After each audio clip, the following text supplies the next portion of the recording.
ॐ नमो भगवते वासुदेवाय। ब्रह्मोवाच इति तद्गृणतां तेषां मुनीनां योगधर्मिणां प्रतिनन्द्य जगादेदं विकुण्ठनिलयो विभुः। श्रीभगवानुवाच एतौ तौ पार्षदौ मह्यं जयो विजय एव च कदर्थीकृत्य मां यद्वो बह्वक्रातामतिक्रमम् यस्त्वेतयोर्धृतो दण्डो भवद्भिर्मामनुव्रतैः स एवानुमतोऽस्माभिर्मुनयो देवहेलनात्। तद्वः प्रसादयां यद्य ब्रह्मदैवं वरं हि मे तद्धीत्यात्मकृतं मन्ये यत्स्वपुंभिरसत्कृताः। यन्नामानि च गृह्णाति लोको भृत्ये कृतागसि सोऽसाधुवादस्तत्कीर्तिं हन्ति त्वचमिवामयः।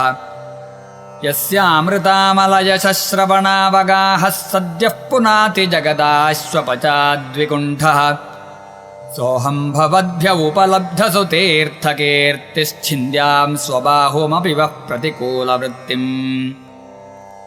यत्सेवया चरणपद्मपवित्ररेणुं सद्यः क्षताखिलमलं प्रतिलब्धशीलम् न श्रीर्विरक्तमपि मां विजहाति यस्याः प्रेक्षालवार्थजितरे नियमान् वहन्ति। नाहं तथाद्मि यजमानहविर्वितानेश्चोतद्घृतप्लुतमदन्हुतभुङ्मुखेन यद्ब्राह्मणस्य मुखतश्चरतोऽनुघासं तुष्टस्य मय्यवहितैर्निजकर्मपाकैः। येषां बिभर्म्यहमखण्डविकुण्ठयोगमाया विभूतिरमलाङ्घ्रिरजः किरीटैः।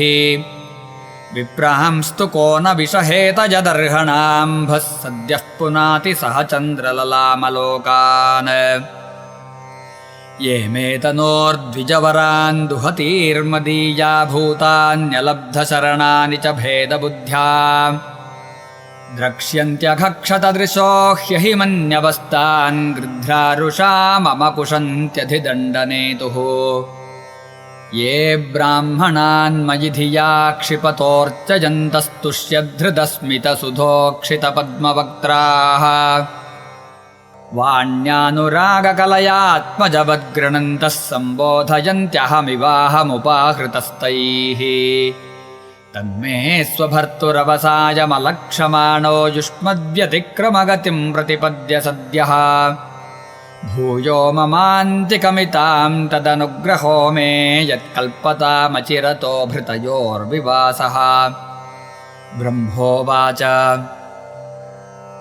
अथ तस्योषतीं देवीं ऋषिकुल्यां सरस्वतीं नास्वाद्यमन्युदष्टानां तेषामात्माप्यतृप्यत। सतीं व्यादाय शृण्वन्तो लघ्वेङ्गुर्वर्थगह्वरां विगाह्यागाथगम्भीरां न विदुस्तच्चिकीर्षितम्। ते योगमाययारब्धपारमेष्ठ्यमहोदयम् प्रोचुः प्राञ्जलयो विप्राः प्रहृष्टाः क्षुभितत्वचः। ऋषय ऊचुः न वयं भगवन् विद्मस्तव देव चिकीर्षितम् कृतो मेऽनुग्रहश्चेति यदध्यक्षः प्रभाषसे। ब्रह्मण्यस्य परं दैवं ब्राह्मणाः किल ते प्रभो विप्राणां देवदेवानां भगवानात्मदैवतम्। त्वत्तः सनातनो धर्मो रक्ष्यते तनुभिस्तव धर्मस्य परमो गुह्यो निर्विकारो भवान्मतः। तरन्ति ह्यञ्जसा मृत्युं निवृत्ता यदनुग्रहात् योगिनः स भवान् किं स्विदनुगृह्येत यत्परैः। यं वै विभूतिरुपयात्यनुवेलमन्यैरर्थार्थिभिः स्वशिरसा धृतपादरेणुः धन्यार्पिताङ्घ्रितुलसीनवदामधाम्नो लोकं मधुव्रतपतेरिव कामयाना। यस्तां विविक्तचरितैरनुवर्तमानां नात्याद्रिजत्परमभागवतप्रसङ्गः। सत्त्वं द्विजानुपथ पुण्यरजः पुनीतः श्रीवत्सलक्ष्म किमगा भगभाजनस्त्वम्। धर्मस्य ते भगवतस्त्रियुगत्रिभिः स्वैः पद्भिश्चराचरमिदं द्विजदेवतार्थम् नूनं भृतं तदभिघातिरजस्तमश्च सत्त्वेन नावरदया तनुवानिरस्य न त्वं द्विजोत्तमकुलं यदिहात्मगोपं गोप्ता वृषस्वर्हणेन ससूनृतेन तर्ह्येव नङ्क्ष्यति शिवस्तव देवपन्था लोकोग्रहीष्यदृषभस्य हि तत्प्रमाणम् तत्तेन भीष्टमिव सत्त्वनिधेर्विधित्सोः क्षेमञ्जनाय निजशक्तिभिरुद्धृतारेः नैतावतात्यधिपतेर्बत विश्वभर्तुस्तेजः क्षतन्त्ववनतस्य सते विनोदः यं वानयोर्दममधीश भवान् विधत्ते वृत्तिन्नु वा तदनु मन्महि निर्व्यलीकम् अस्मासु वाय उचितो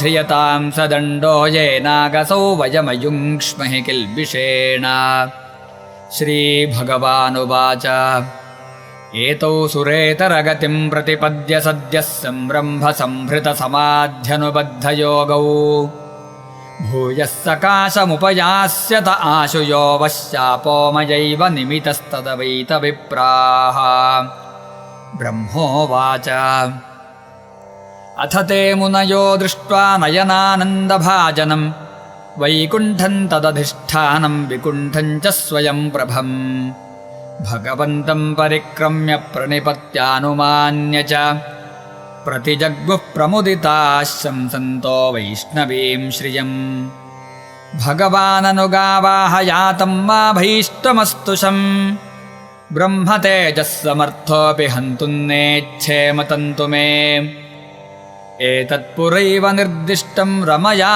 क्रुद्धया यदा पुरापवारिता द्वारि विशन्ति मय्युपारते मयि संरम्भयोगेन निस्तीर्य ब्रह्महेलनम् प्रत्येष्यतं निकाशं मे कालेनाल्पीयसा पुनः द्वास्थावादिश्य भगवान् विमानश्रेणिभूषणम् सर्वातिशयया लक्ष्म्याजुष्टं स्वं धिष्ण्यमाविशत् तौ तु गीर्वाणर्षभौ दुस्तराद्धरिलोकतः हतश्रियौ ब्रह्मशापादभूतां विगतस्मयौ तदा विकुण्ठधिषणात्तयोर्निपतमानयोः हाहाकारो महानासेद्विमानाग्र्येषु पुत्रकाः